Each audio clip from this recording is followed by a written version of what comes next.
Okay, so solving quadratic equations using the quadratic formula. Ito na yung pinakamadali kasi lahat siya applicable. Applicable sa lahat ng quadratic equations in one variable. So, ang ating equation or ang ating formula na gagamitin ay x equals negative b plus minus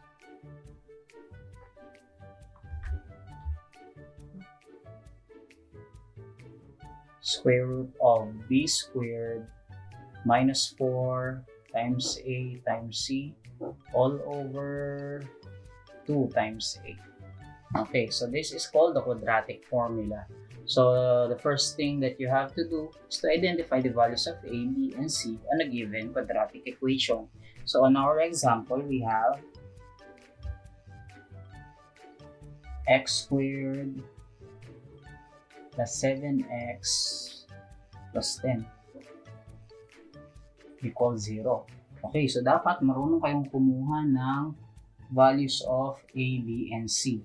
So the values of a, b, and c here are, okay, so dito for the value of a, we have 1, value of b is 7, and the value of c is 10. Okay, so kapag alam mo na ang values ng a, b, at c mo, isa-substitute na lang yan natin sa ating quadratic formula. Okay, so we will find the value of x by solving this. Ang b natin ay 7. Okay. Ang ating b again ay 7. You have to square that. Minus 4. Ang value ng a natin ay 1. And then ang value ng c natin ay 10. Yan. And then let's solve. Let's square. And then all over 2 times a. Ang a natin ay 1. So, pag magsusolve kayo, di ba, ang ginagamit niyo ay PEMDAS or GEMDAS. Grouping symbols muna. Kailangan matanggal lahat. Exponents. Okay? And then, MDAS. So, ang gagawin natin, isolve muna natin. Unahin natin itong banda rito. Ayan. Pwede rin naman to. Ito, simple lang naman to isolve. So, ang gagawin natin ay ganito. So, negative 7 plus minus square root of 7 squared is 49. Negative 4 times 1 is 4 times 10. Lagyan natin dito, nakalimutan ko. So, 4 times 1 times 10 is 40. So, minus 40. Yan. And then, all over 2 times 1. So, x equals negative 7 plus minus 49 minus 40 is 9. All over 2. You will have now the value of x as, dalawa magiging values nito kasi may plus minus tayo dito. The square root of 9 is 3 all over 2. So ano ngayon ang mga values of x natin? Yung isa niyan ay magiging ito. Negative 7, yung plus muna, all over 2, which is negative 7 plus 3 is negative 4 divided by 2, that's negative 2. So, meron na tayong isa. Pangalawa ay yung negative 7 minus 3 all over 2. So, negative 7 minus 3 is negative 10 divided by 2, that is negative 5. So, ang values of x natin ay negative 2 at negative 5. So, yan ang ating roots or solutions. I-check natin kung tama sa ating original na equation.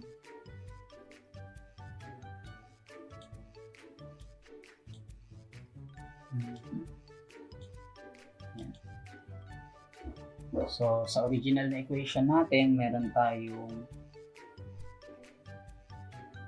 x squared plus 7x plus 10 equals 0. So, if x equals negative 2, palitan natin yung x ng negative 2.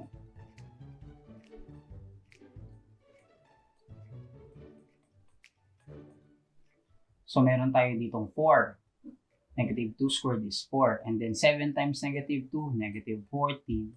And then, plus 10 equals 0. So, negative 4 minus 14, okay, that's negative 10 plus 10, tama, which is 0. Then, if x is negative 5, okay, so you will have negative 5 squared plus, 7 times negative 5 plus 10. Ito ay checking na lang naman kung tama yung gawa natin. Ang dapat na alam niyo talaga ay yung ating unang sinolve. 25 minus 35 plus 10 equals 0. Tingnan natin kung tama. We'll have negative 10 plus 10 is 0. That's correct. Nakalimutan natin. Gaganto, hindi pa tayo sure. May question mo. Okay? So, tama ang ating solutions. Ganyan lang siya kasimple sa solving quadratic equations by using the quadratic formula. So, meron tayong mga huwag kakalimutan ha. Diba meron tayong nakitang radical dyan, yung b squared minus 4ac. Okay? Kapag yan ay nag-negative, okay, yung value nito, ang mangyayari, magkakaroon tayo ng imaginary number. So, ang gagawin nyo na lang talaga doon ay no real numbers ang ating solutions. No real solutions. Kapag negative ang ating b squared minus 4ac. Okay? So, let's have another example for this one. Okay. For example number 2 for solving quadratic equations by using the quadratic formula, we have x squared plus 4 equals 0. What's the value of a? Value of b, dahil walang linear term, 0. And then your c is 4. Okay, so a is 1, b is 0, c is 4. Let's solve using the quadratic formula.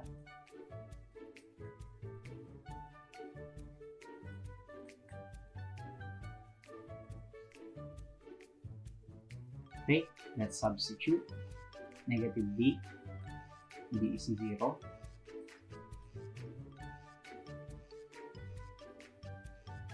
Yung 4, huwag niyong papalitan yan. Constant yun 4 lang talaga siya dyan. Ang a natin ay 1, ang c natin ay 4.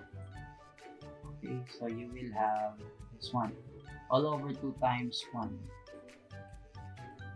Okay, so as you can see, tingnan nyo maigi to, x equals negative of 0 is just 0.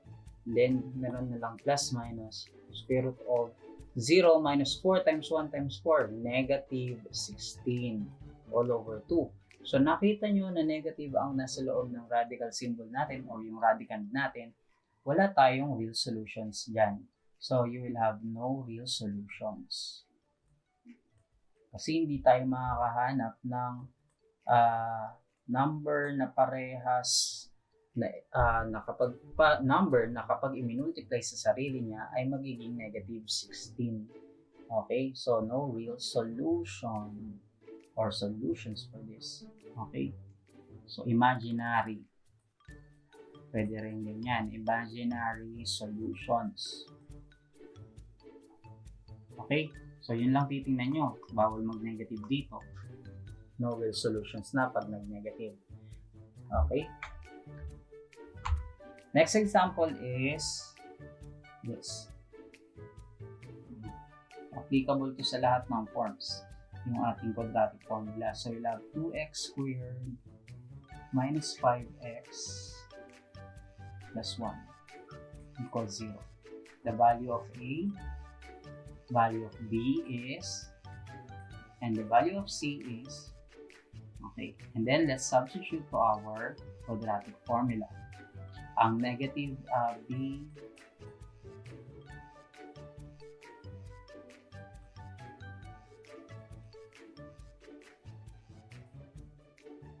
okay, so kapag sinubstitute natin, magiging ganito yan. Negative b, negative 5.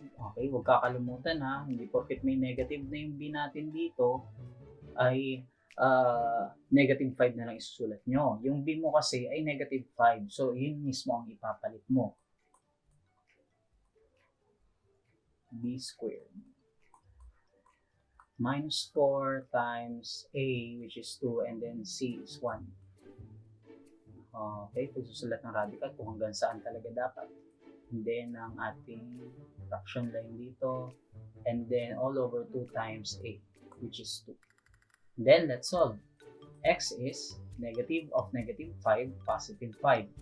Plus minus, negative 5 squared is 25. 4 times 2 times 1 is just negative 8 kasi minus 4. Ayan. All over 2 times 2 is 4.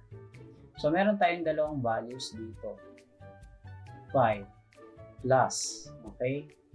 Kung mapapansin niyo, 25 minus 8 is 17. Hindi perfect square. So, isusulat nyo lang siya as is, ganyan na lang. Huwag nyo nang gawing decimal number, pwede na to. So, 5 plus square root of 17 over 4. At saka yung isa natin ay 5 minus square root of 17 over 4.